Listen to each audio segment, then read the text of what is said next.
Hürmetli vatandaş, endiki leksiyemiz bugün Çisağa 2025 yıl 8. ayının 22. günü hafta Cuma vatandaşı.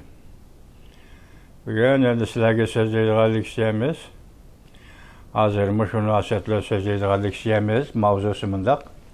Buna dikkat kılısınız. Tünügün dedik, kamsızlık leksiye. Yani nemi dedik mesela? Reis Xi Jinping 20. günü Li Hasan'ı ziyaret kıldı. Abdünom rayon kurulğanlığının 60 yıllığını tebrikledi, hatırladı. Tor betlerde hazır video filmlerde hemmesi de muşu gep, muşu söz buluvatıdı. Mesela Xitay obzorçılarının hemmesi bir kurdun ağzı elip öttü. Şundakla hatta Avvan'dan degen bir kızı yaptı, o nemde yaptı o desenler. Bu kadar Reis Xi Jinping'in Li Hasan'ı ziyaret kılışı da bak debdebe bop gitti. Bunun kendi neymiş var dep sual koyuptu o. Bugün anden Cansınca degen bizim video blogda yoki video filmide şunda sual koyuptu ki onu sezgir bop qapta qaraganda neme deydi desiniz Reis Xi Jinping Li Hasan'ı ziyaretde buldu. Bunun keynide kişilerge eğit kılıp bulmaydıgan bir ser bardak turdu deydi vatandaş. Onun üstüge andın burun boşun torbiti hazır yokalap gitti boşun torbiti. Şunun bir obzorcusu bulduğun Cangce deydiğen o kişi motoru koyuptu. O kişinin koygan mavzusu Tibet'nin hiyali başka ya hiyali başka degene takdiri başka degedek. Onun linkin andın Uyguristan'da Uygurlarının talep kıladığına başka degen mazmunda sözlep vatandaşım. O ihtimal burunki 2 yıl burunki konu köz qaraşlar bilen sözlegen bolsa gerek. Anandaki en mühim bu katememde 20. günü Xi Jinping bugün 22 o Xi Jinping merkez Beijing'e qaytıp ketdi. Bugün endi Dalai Lama Tibetlerinin ruhani daisi hem siyasi daisi hem dini daisi Dalai Lama inkas qaytırıptı vatandaş.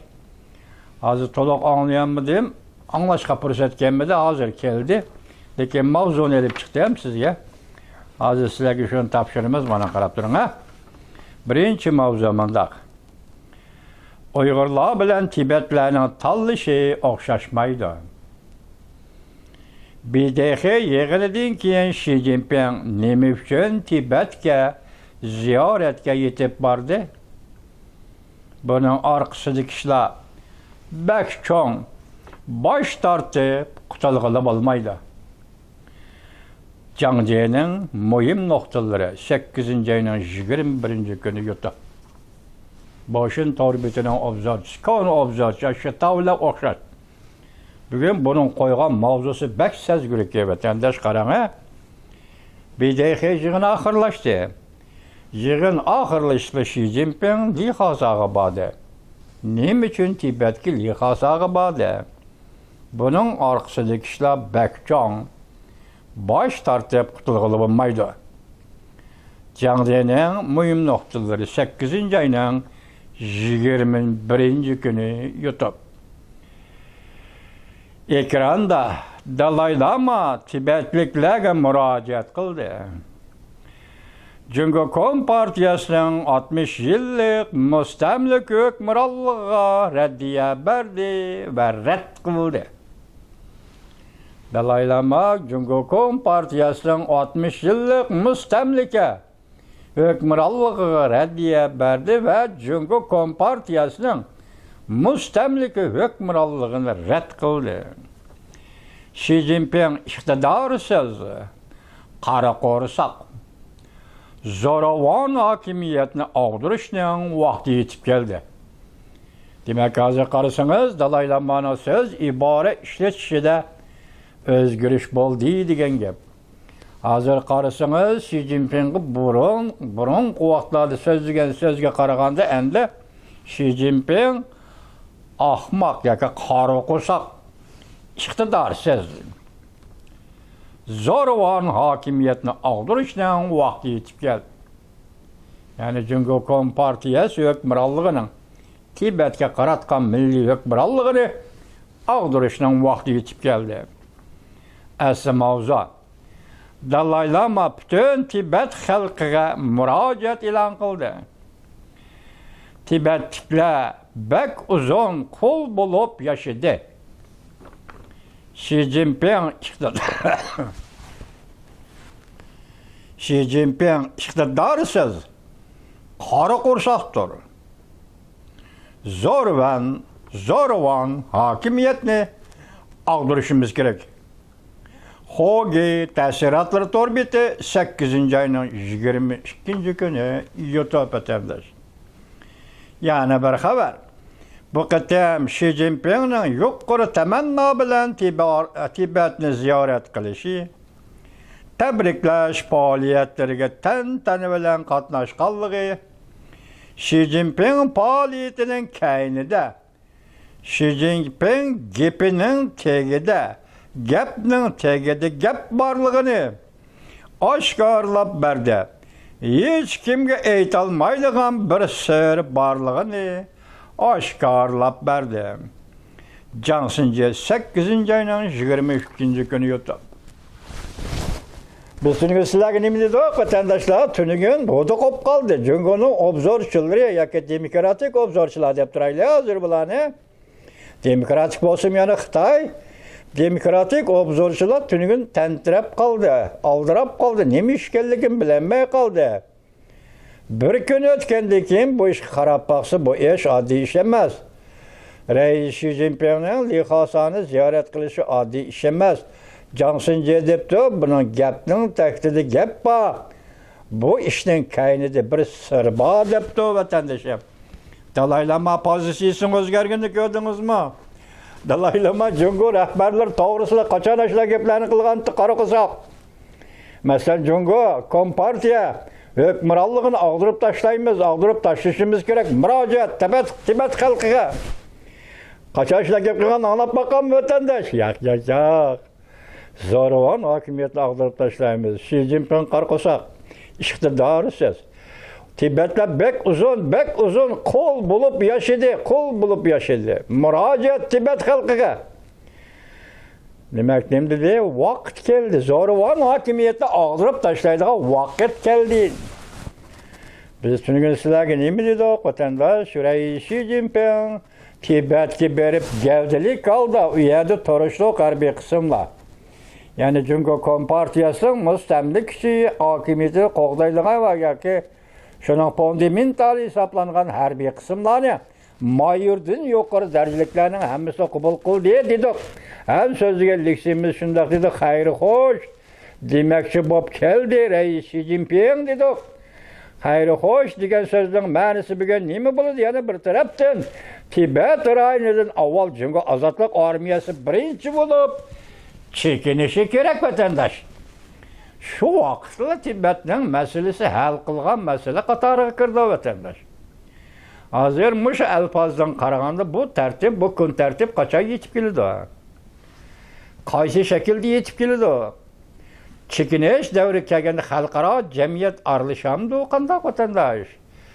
Gap mana mush yerda Tibetdan chekinganda masalan Jungo ozodlik armiyasi o'tganda biz nima dedik? Hadisin tadqiqot guruhi tadqiqot maqolasi e'lon qildi. Nima dedik? Jungo o'zgarishi kirganda masalan oz sonliq millat rayonlarida millatlar to'qinishidan saqlanish uchun, millatlar to'polon ko'tarishdan saqlanish uchun Amerika armiyasining masalan OFOS armiyasi kirishi kerak Jungoga. Bo'libmi millatlar rayoniga, oz sonliq millatlar rayoniga berishi kerak Amerika armiyasi. Dedik vatandoshlar, shu ishlar Xudo keltirsa kunning o'zida, bir kunning o'zida bizning oldimizga, sizning oldingizga yetib kelsa vatandosh, demak Jungo ozodlik armiyasi Tibetdan, Jungo ozodlik armiyasi mustamlik Uyg'uristondan, Amerika Qo'shma Shtatlar armiyasining nazorati ostida chekinadi vatandosh. Ben shunda xulosa chiqardim, xatolashmadim mana vatandoshlar. Sizlarning oldinglarda, Amerikadan oldida xatolashmayman men. Chunki Amerika bu davlatga aqidam bor, hargiz. Amerika siyosat jihatda Amerikada men xatolashmayman, chunki Amerikaga aqidam bor vatandosh. Shunday tushuninglar vatandosh, albatta bir siyosat yo'lini tanlagan odamning dunyodagi eng büyük bir demokratik davlatni tanlab, onun da'vo qilib kelib, mayada bir milletim bardı, Uyg'urim bardı deb 30 yilga yaqin mush faoliyat bilan kelayotganda, ne o'tgan dedim-ku, Amerika xalqiga ishini men Tibetlarning daisi ruhoniy daisi Dalai Lamani chet elda qoldirib qo'ymaydi. Chet elda qaytish bo'lishqa. Buni o'chig'ini aytamidi, hamda yosh 90 yosh kirdi-ku. Chet elda qilishqa yol qo'ymaydi. Amerika Qo'shma Shtatlar Dalai Lamani Tibetga elib tushdi. Didoq vatandoshim, bu vaqt Bosog'a, Tibetning Bosog'isi Dharamsalada Dalai Lama'nın Bosog'isining oldiga keldi vatandosh. Ben shunday tahlil qilaman, shunday ishonaman ham. Hozir Wang Yining Pokistonda, Hindistonda, Afg'onistonda qatorab yurishi vatandosh aminlik, tinchlik, tinch sharoit ostida ishlarni tamomlash. Hindiston nima ishlarni qiladi, nima o'rinlashtirish. Jungo nima ishlarni qiladi, nima o'rinlashtirish. Bularning hammasi reallik deb o'ylasangiz bo'ldi. Men so'zlayotgan so'zlarni hammasi tasavvurdagi reallik deb o'ylasangiz bo'ldi vatandosh. Çünkü dedim-ku men Tibetler tayyorlanib bo'ldi, Dalai Lama tayyorlanib bo'ldi, hamma tayyorlanib bo'ldi. Faqatla Tibetga qaytadigan vaqt dedim. Men bugun 3 odamning leksiyasini sizlarga, video filmining mazmunini sizlarga aytdim. Birinchisi Dalai Lama'ning murojaati, ikkinchisi Jiang Efendining so'zi. Masalan, Uyg'urlarning tanlashi bilan Tibetlarning tanlashi o'xshash emas deganda, Tibetlar avtonomiya deb tanlaydi. Uyg'urlar mustaqillik deb mustaqil davlat ta'sis keltiramiz deb tanlaydi demoqchi bo'ladi. Boshun torbitining obzorchisi Jiang Efendi. Oxirida bu yerdan Jiang Sinji bu to'liq so'zlaydigan bir Xitoy obzorchi edi. Ba'zida qalaymagan so'z deb yotib, bugun bu kayniga yenib nima debdi desangiz, bu yerda bir sir bor debdi. Juma vatandosh. Rais Xi Jinpingning lihosani ziyorat qilishida kayinda bir sir bor. Mesela Reis Xi Jinping'in sözlüğün gipining tagida gap bor. Anda Reis Xi Jinping'in uyadi, nima degani, nima qo'yib turaylik, bir jumla so'zni to'g'ri aytibdi, qarshi emas. Reis Xi Jinping nima deb turdi? Siyosat aminligi yoki siyosat xotirjamligi. Siyosat vaziyat muqimligini saqlash Tibetda. Bundan muqimlikni saqlash nima kerak vatandosh? Devir almışıdığı vakti gerek. Bulamda tertip almışıdığı vakti gerek buldu bunda tenişler. Teşebbüs kılış elbette arzuydu. Tenişler, bugün Amerika Qo'shma Shtatlar prezidenti Donald Trump'ның siyasi tenişler. Ukrayna, Rusya sohbeti tenişler. Muşundaq ta'kidlab kelyapti-da, muşundaq ahvol ostida Reis Xi Jinping'ning shunday ta'kidlashi ajoyib bir gap vatandosh. Endi qo'yaylik, nimada Bidayxi yig'ini 8 ayning 15 kuni oxirlashdi. Alyaska suhbati 8 ayning 15 kuni oxirlashdi. Rais Xi Jinping 8 ayning 20 kuni lihosani ziyorat qildi. Dalai Lama 8 ayning 21 kuni bu ziyoratga javoban nutq so'zlab, butun Tibet xalqiga murojaat e'lon qildi. 3 nuqta. Xi Jinping qaraqo'saq iqtidorsiz.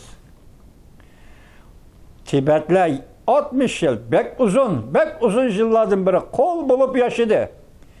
Jungo Kom partiyasi siyosiy hokimiyatiga, mustamlika hokimiyatiga qo'l bo'lib yashadi. Zo'ravon hokimiyatni og'dirishimiz kerak. Shaningizmi, men sizga dedim, diqqat qiling, Dalai Lama'ning so'z iborasida qanday o'zgarish bo'lganligini hozirgi reallikqa tatbiq qilsangiz, 100% büyük natijaga erishasiz. Vatandoshim. Bugungi vaziyatimiz mana shunday vaziyat.